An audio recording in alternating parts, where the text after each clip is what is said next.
जांजगीर चांपा से एक सकारात्मक और बदलाव की खबर सामने आ रही है, जहां पहली बार आदिवासी किसानों के खेतों में तरबूज की फसल लहलहा रही है, जिससे किसानों को लागत निकालने के बाद 60 से 80 हजार तक का लाभ मिलने की संभावना है।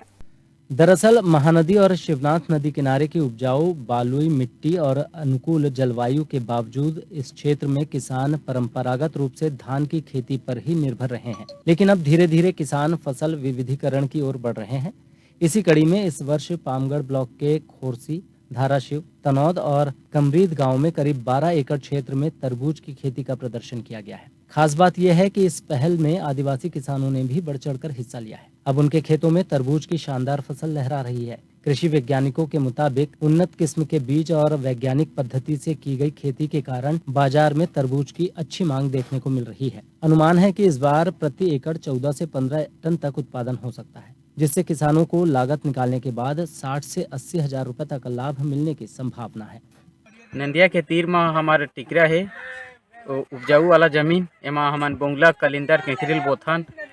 जेन समय हमन दूसर के काम करत रहें, अब ओकर ला छोड़ के हमन खुदे काम करथन। अबर बारी में हमन गर्मी फसल में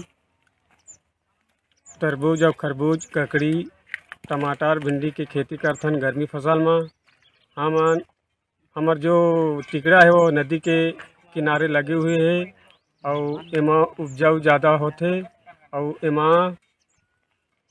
जेन समय हम दूसरा के काम करत रहें, अब अपन खुद के खेत में काम करथन। हम टिकरा में काम करथन।